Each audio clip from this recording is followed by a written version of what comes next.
Hello, and welcome to the latest instalment of MFS's Conversations with Connor, where we break down the key property news stories and what they may mean for you. Before we dive into today's episode, I want to take a moment to share a quick disclaimer. MFS are a bridging loan and buy-to-let mortgage provider and are not financial advisors. The opinions and views expressed in this episode are personal to the host and guests and may not reflect the views of MFS. For more information on MFS, you can find us at www.mfsuk.com. Now, let's get started. July, as to be expected, was primarily dominated by one thing, Labour's win and obviously the impact it will have on the property market. We actually focused on this in one of our other pieces recently, in one of our other series called The Industry Reacts. Without focusing too much on the election, which everyone covered, we instead focused on Rachel Reeves's first speech as Chancellor, which laid out her clear plans. Property-wise, what she actually detailed in this speech was that planning decisions for major infrastructure projects would be made nationally rather than locally in an attempt to stop important projects coming to a dead end. Greenbelt boundaries will be reviewed and prioritised building on so-called grey belt land. Poor quality areas in the Greenbelt, which obviously we've seen a lot of in the press. The Transport and Energy Secretaries will prioritise decisions on infrastructure projects that have been sitting unresolved for far too long, as she said. They're going to recruit additional planning officers to speed up the planning process. And also the former Governor of the Bank of England, Mark Carney, has completed a report on establishing a new National Wealth Fund, which should be put to use in developing our economy. Obviously, there was a lot of reaction to this, but we actually reached out internally here to experts within our network to get their views on what's on the horizon. And surprisingly, actually, the people we reached out to shared cautious optimism, I would say. Specifically, the people we quoted, there was Hannah Duncan, who welcomed the news of getting more green homes built, the plannings for getting more green homes built. She said there was a good outlook for first-time buyers, but obviously all this is contingent on how our new Chancellor copes with the challenges that's facing her and facing the country. Michael Street was also welcoming of Rachel Reeves in general. He said she is clearly knowledgeable, has a background in economics, and hopefully this will be good news in actually getting the planning system reformed. But we need to have a retrospective look in about a year from now, see where we stand. Kelly Hopkins, again, welcomed the buildings plans, but she said we actually need more clarity on the rental side of things in the buy-to-let market. And Steve Bench, he is actually concerned about if or how Labour will support the private rented sector and Labour actually need to reverse some of the mistakes of some of the prior governments, in his opinion. That was just a brief rundown, but if you would like to see their full comments and find out a bit more about these experts' background in the property scene and where they fit in, you can check out the piece. It's on our site under the resources section if you click on blogs, and of course our contact details are there as well, and we would love to hear from you on what you think of Labour's first few weeks in power. All told, though, the government's plans can probably be summarised into one line that emerged from the King's speech. As he said, his ministers will get Britain building. There's clearly our priority just to raise supply in the property market, and we'll have to see how they manage this, if it is managed at all. But obviously, with all the headlines, there has been some pushback on exactly how this will be accomplished. Specifically, some have already expressed concern about the expansion of compulsory purchase orders. Some are worried about building in the countryside and ruining our views and our environment. Some think the housing system is simply too complex to truly reform, or it will take a lot longer than people expect. And some people are even fearing that getting all this done will actually breach human rights, on the road to revolution, as it were. And of course, many landlords and property investors are worried about what Labour will mean for their investments. Understandably, there's been a lot of commentary on buy-to-let investors abandoning the rental scene altogether, another landlord exodus. But those who actually do stick around will likely be surprised by how solid the market is right now. Rents rose by 6.7% in the year to June, according to Good Lord. And in fact, Rightmove recently found that average rents outside of London hit a record high of $1,300 a month, about $1,300 a month recently. And in the capital as well, you're looking at least $2,600, or £1,000 more. And also, even though rents are rising and costs are rising for landlords too, rental yields are actually solid right now. Rental yields strengthened across all of England's regions in Q2, and specifically some of the best yields can be found in the northeast, the northwest, and the West Midlands.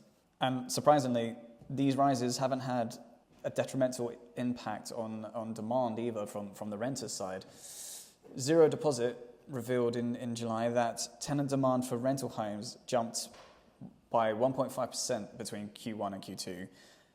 Simply put, you just can't get away from supply and demand. There is demand for rental homes and a lack of supply, and that can easily be utilised by the nation's investors. And on demand, we're approaching the next academic year, of course. September is just around the corner. It'll probably be August by the time you're listening to this. And all those students, they're going to need somewhere to stay.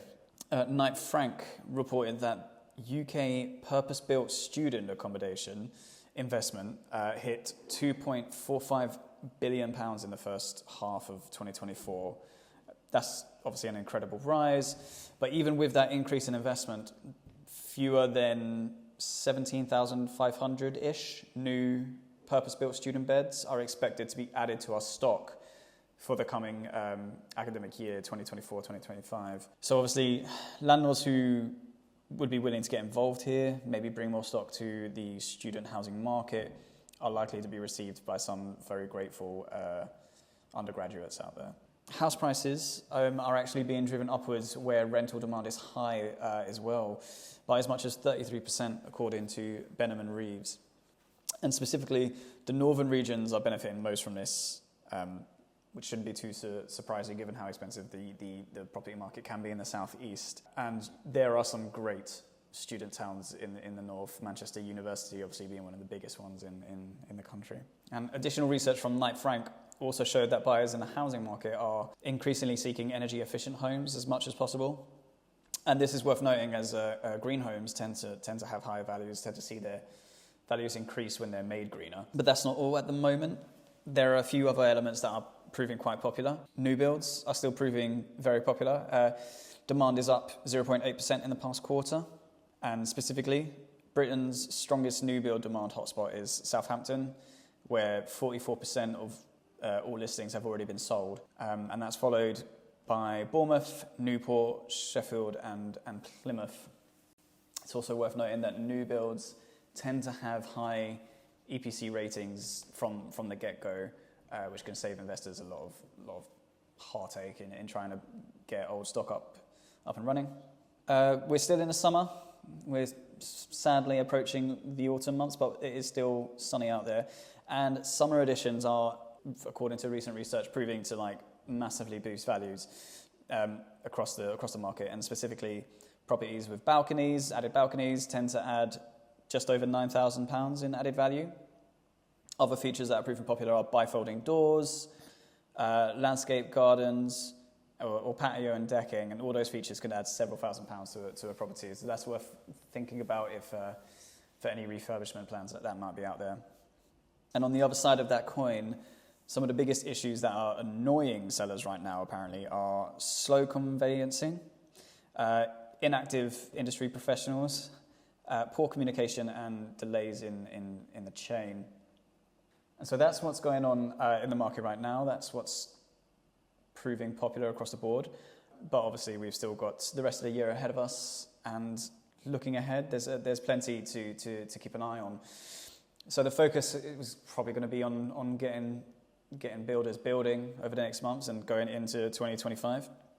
And on that, the Eye actually, in a recent article, identified 13 areas where thousands of homes could be built pretty much right now with no issues. And that, if that comes to pass, that obviously could lead to new economic hubs, ways for investors to target local markets.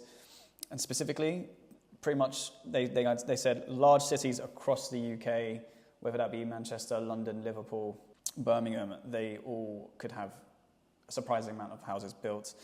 Oxford and Cambridge, Milton Keynes, Reading, Stratford, Bristol, and the entirety of the southwest could all have housing built by the thousands right now. Fortunately, looking ahead, it looks like the costs to do all this, to get investing, to get building, could be on the way down. Inflation is tentatively still under control. We're sitting at 2%. Everyone's hoping that the Bank of England will lower rates at its next vote. By the time you hear this, the result will be out. Fingers crossed we won't see a rise. But regardless, Lloyd's chief executive, obviously the biggest mortgage lender in the UK, or one of them, has actually hinted recently in an FT piece that the period of steep mortgage rate rises is over. He expects home loan prices to stabilise as demand and supply finally start to synchronise, and hopefully that's true. Hopefully, with the long-term mainstream lenders, we'll see obviously costs start to come down, and investors will be able to benefit from that. But be wary looking ahead. It's going to be as competitive as ever, and aside from fellow landlords, fellow property investors, you may have to compete with supermarket chains soon. John Lewis via Waitrose has won its very first planning approval for its venture into house building. It's been given green light to build 350 flats on top of a Waitrose store out of London, and you never know, this could maybe set the ball rolling for more of the same. Maybe Sainsbury's will become a big landlord, maybe Lidl, who knows. So those are some of the highlights that caught my eye in July. I know you are probably still focused on the fallout of the election, what it means for you. There's so much uncertainty around that, and we can never fully predict what's on the horizon. But what we can do is obviously just brace and prepare. At MFS, we've got our funding still at the ready. We've enhanced our funding lines. We've got a new Bridge Fusion product. So we're doing everything we can to best support you and your clients. If you would like to discuss what may be on the horizon, we're always a call away, or an email away, or a live chat away, or however you want to reach us.